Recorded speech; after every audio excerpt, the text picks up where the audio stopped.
Welcome back, learner. I want you to start by imagining something for a second.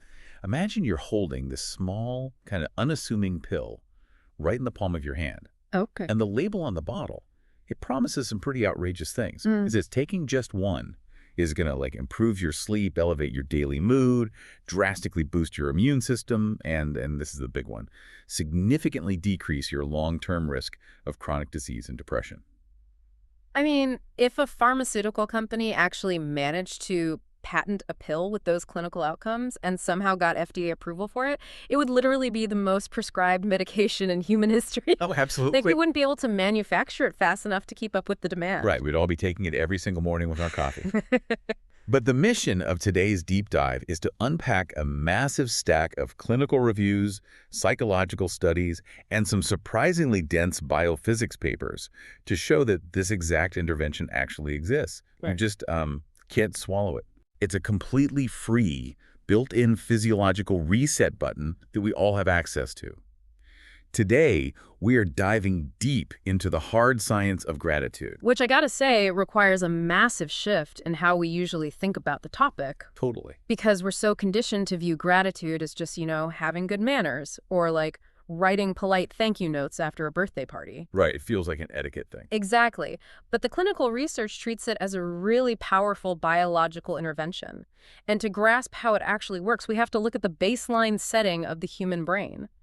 From an evolutionary standpoint, the brain is essentially a threat detection machine.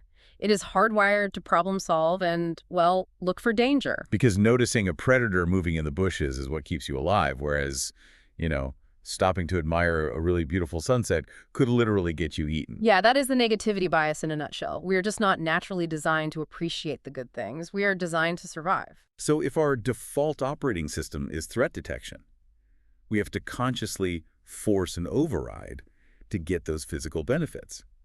And I was looking at the research out of IE University, and they break this conscious override down into a framework they call the 4As. Right, the 4A. But I want to make sure I'm interpreting these correctly, because the first two seem, I don't know, almost identical to me. It's awareness and acknowledgement. They do sound really similar, but there's a crucial distinction in the cognitive process there. So awareness is simply the act of noticing that a good thing exists. Like, you notice your coworker brought donuts to the office. That is awareness. Okay. Acknowledgement is the next step, where you actively recognize the value and the source of that good thing. It's realizing, like, hey, my coworker went out of their way, they spent their own money, and they woke up early just to do something nice for the team. Oh, okay. That makes total sense. You're Yeah. moving from just basic observation to actually assigning value. And then the third A is acceptance. Yeah, and acceptance is where people really often struggle. It involves actively embracing that good thing without dismissing it or feeling, like, immediately guilty. Oh, like imposter syndrome. Kind of, yeah. Think about how often someone gives you a compliment, and your immediate reflex is to just brush it off or downplay your own effort.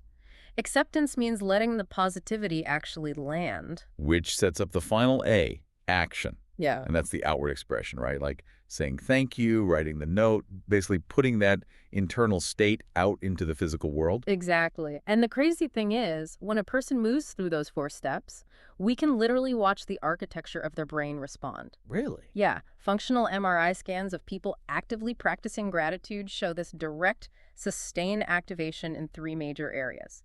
First, the medial prefrontal cortex lights up, and that handles our sense of empathy and complex decision-making.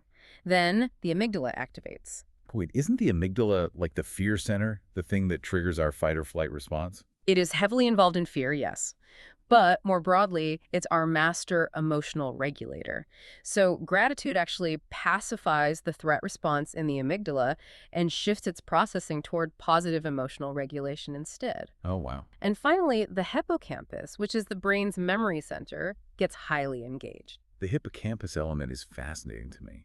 I suppose, well, you can't be grateful for something if you can't effectively recall the memory of it happening or the memory of the person who actually helped you. Right. Memory is basically the foundation of gratitude. Yeah. But the real magic happens right after those 3 regions light up. Engaging this network stimulates the limbic system to release a massive rush of neurochemicals. The good stuff. The really good stuff. You get a surge of dopamine and serotonin, which are your primary neurotransmitters for pleasure and mood stabilization. Nice. And simultaneously, the brain triggers the release of oxytocin, which is often called the love hormone. That's the chemical that facilitates social bonding and trust. Okay, I want to try an analogy here just to see if I'm conceptualizing the neuroplasticity aspect of this correctly. Sure, go for it.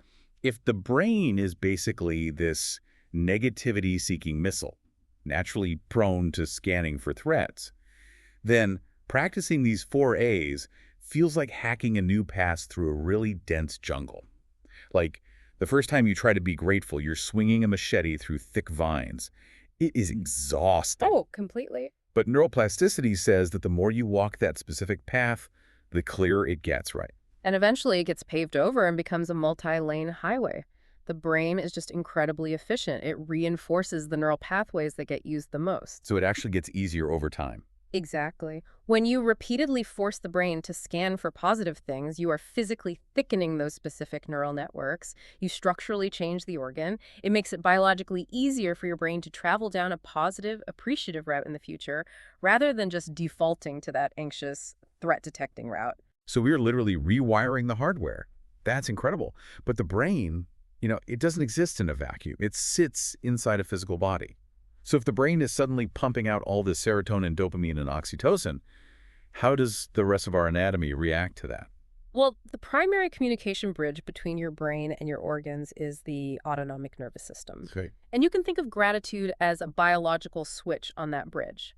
Most of us, we spend our days trapped in the sympathetic nervous system state. That's the stressed fight or flight mode where we're just battling deadlines and traffic all day. Yeah, that sounds like my typical Tuesday. Right. But gratitude literally flips the switch. It moves the body into the parasympathetic state, which is the rest and digest mode. And the Mayo Clinic data we reviewed highlights the immediate biochemical fallout of that switch being flipped. Like cortisol, the stress hormone that causes so much long-term damage to our bodies, it just plummets. Yes, it drops significantly. And that serotonin you mentioned earlier actually serves a dual purpose, right? Okay.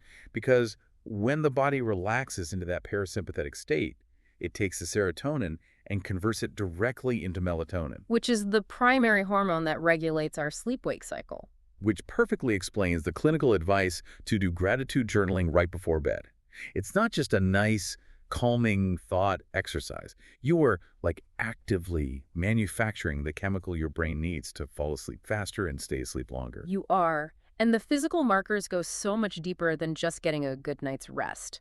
When researchers pull blood panels from individuals with really high levels of gratitude, they see remarkable changes in the immune system. Like what kind of changes? They find higher levels of immune-supporting antibodies, but more importantly, they see a steep drop in inflammatory markers. Yeah, the sources mention a few specific ones, CRP, TNF-alpha, and IL-6. But for those of us who don't have medical degrees, what are those actually doing in the bloodstream? They are basically the body's internal fire alarms. So CRP is C-reactive protein, and TNF-alpha and IL-6 are these specific cytokines. When you are stressed or fighting an infection, your body releases these proteins to trigger inflammation. And acute inflammation is good, right? It helps heal a cut or fight off a virus. Right, it's a necessary response. But chronic stress keeps those fire alarms blaring constantly.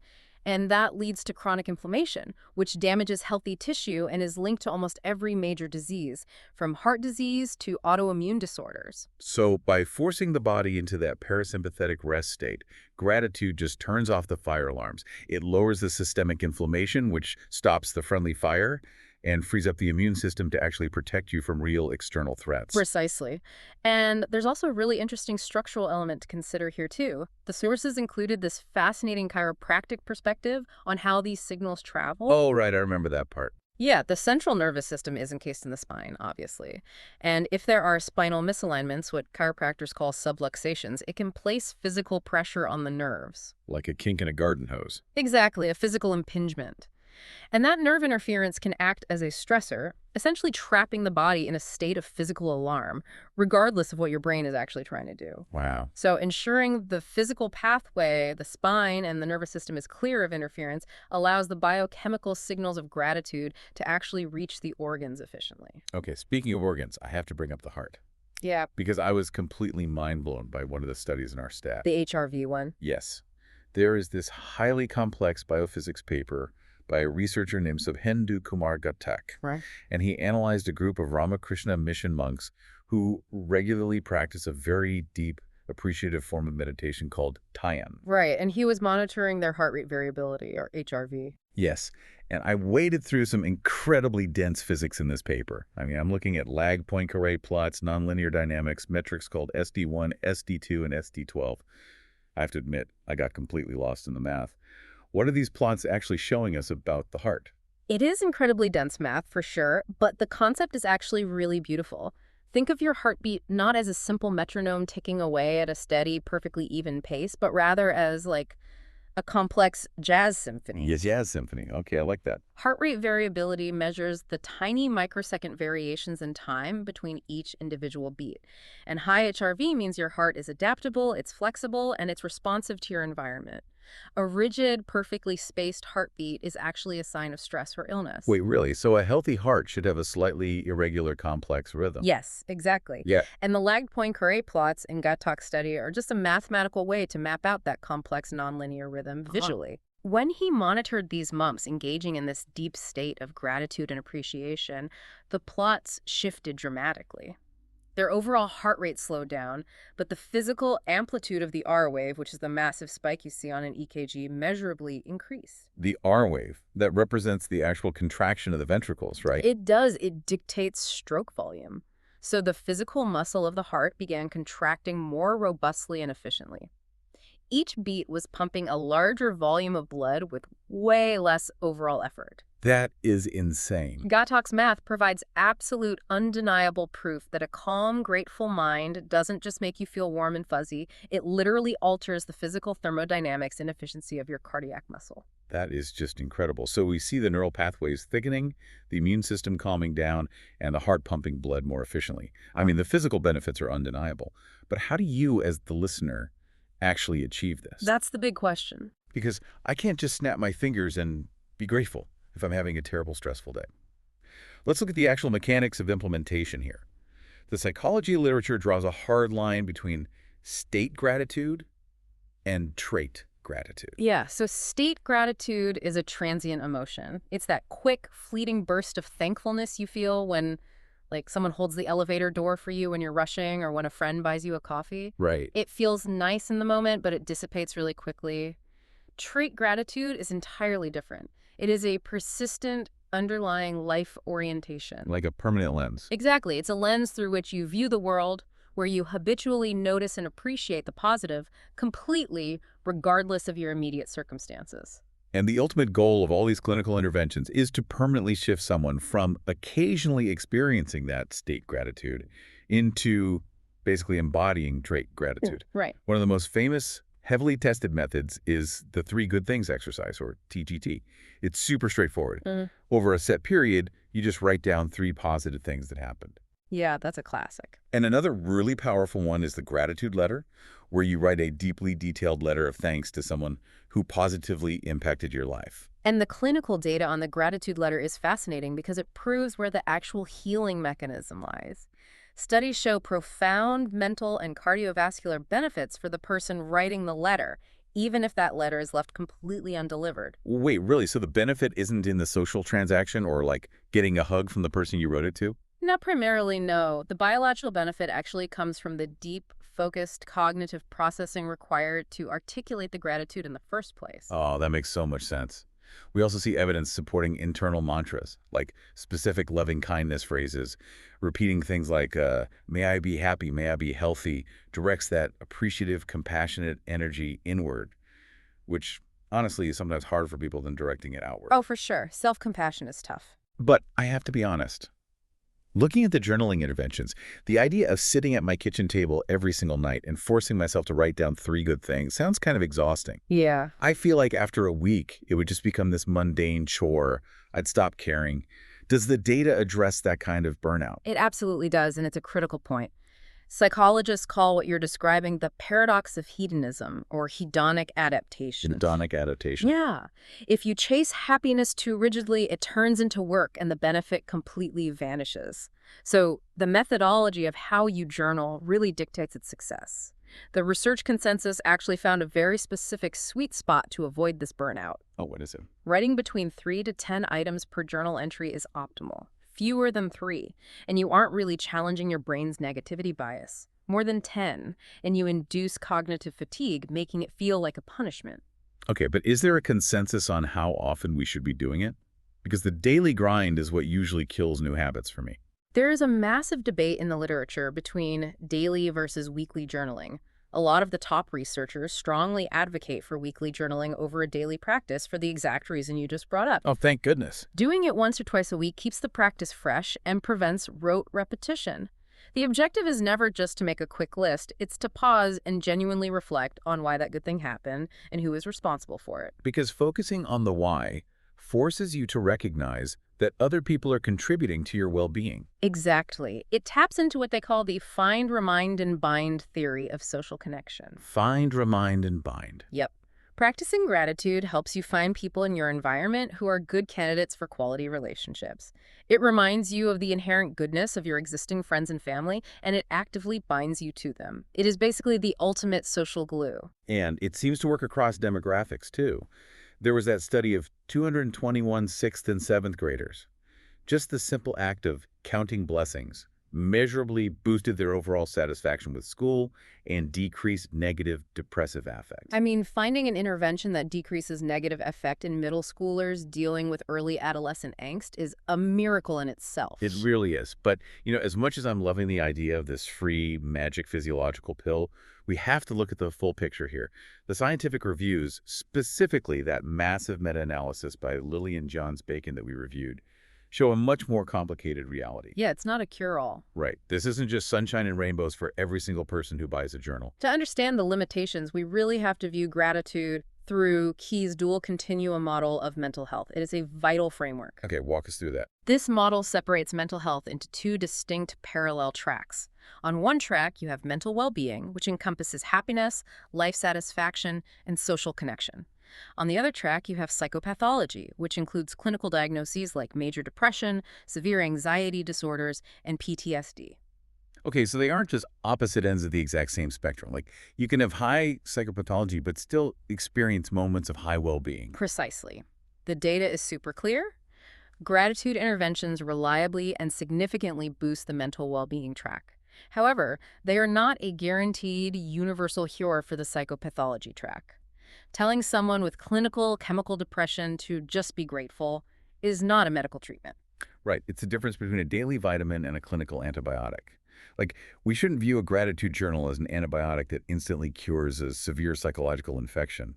We should view it as a daily vitamin that slowly builds up our emotional immune system and overall resilience over months and years. That is the perfect way to look at it. Jans Becken's meta-analysis shows that possessing high-trait gratitude predicts the future presence of subjective well-being. It serves as a preventative buffer. A buffer. Yeah. If you experience a sudden trauma or a major life setback, having high-trait gratitude might not erase your immediate clinical distress or grief, but it provides the psychological scaffolding you need to recover more quickly and effectively than someone trapped in a severe negativity bias. That makes total sense. And we also have to recognize that the social application of gratitude can get incredibly messy. The sources highlighted some really fascinating cultural caveats where forced gratitude actively backfires. Yes, in many highly individualistic Western cultures, publicly expressing gratitude is seen as a major positive, right? Right. But in certain collectivist cultures or modesty-based cultures, singling someone out and asking them to express gratitude or praising them publicly can actually cause severe social discomfort. Because it violates the cultural norm. Exactly. It violates norms of group cohesion and humility, which leads to alienation rather than connection. Wow. And there is also a major risk on a micro interpersonal level, too. Let's say you have a highly toxic boss, or you are in an emotionally abusive relationship. If you are someone with incredibly high trait gratitude, isn't there a danger that your natural inclination to appreciate the small things could actually keep you trapped? It is a well-documented vulnerability. Highly grateful individuals feel a persistent sense of indebtedness when someone does them a favor. You get a small one. Even a tiny one. Toxic or manipulative individuals can easily weaponize that trait. They might do one small favor and then just hold it over the grateful person's head, exploiting their natural desire to accommodate and give back. Ugh, that's awful. It can keep the grateful person tethered to a toxic dynamic because they focus on the one good thing the abuser did rather than the overarching pattern of harm. It's a pretty sobering reminder that any psychological tool operates within the messy, complicated reality of human dynamics. Mm. Context, boundaries, and environment always matter. Absolutely. Gratitude is a tool for connection and health, not an excuse to endure abuse or ignore systemic problems. So as we pull all of these threads together, let's distill what we've actually learned today. Gratitude is far more than a polite social construct or some toxic positivity trend on social media. Right. It is a highly measurable physiological intervention. By actively practicing the 4 A's, awareness, acknowledgement, acceptance, and action, you are manually hacking through the jungle of your brain's negativity bias. You are literally rewiring your neural pathways for resilience. And you flip the switch on your autonomic nervous system, pulling yourself out of chronic stress and into rest and digest. You lower the inflammatory fire alarms in your blood, increase your immune response, and as the biophysics data proved, you can physically alter the efficiency and stroke volume of your heart. It builds your emotional scaffolding and binds you to the people who matter most. One of our sources included a brilliant piece of wisdom from the educator Parker Palmer that summarizes this internal shift beautifully. He wrote, "Any kind of work is insight into what is happening inside of us as we do it. The more familiar we are with our inner terrain, the more sure-footed our teaching and living becomes." Yeah. Gratitude, ultimately, is just a flashlight for navigating that inner terrain. It really is. It illuminates the good that already exists within and around you, helping you build a sure-footed foundation against the inevitable struggles of life. I love that. But I want to leave you, the listener, with a final, slightly provocative thought to mull over today. Mhm. We've established that gratitude is ultimately about finding peace, sufficiency, and acceptance with exactly what you have right now in this moment. So, could a perfect state of gratitude theoretically kill human ambition? I mean, if you are perfectly thankful and content with the way things are, why strive to invent a better future? Ugh. Or, on the flip side, does the massive surge of physiological energy, the increased cardiac efficiency, and the deep social connection generated by gratitude actually provide the exact high-octane fuel we need to go out and change the world? I mean, if that magic pill was sitting in the palm of your hand right now, knowing everything we've uncovered today about how it biologically transforms your brain and body, the real question is, what would you choose to build with the energy it gives you? Something to think about. Thank you for joining us on this Deep Dive Learner. We'll see you next time.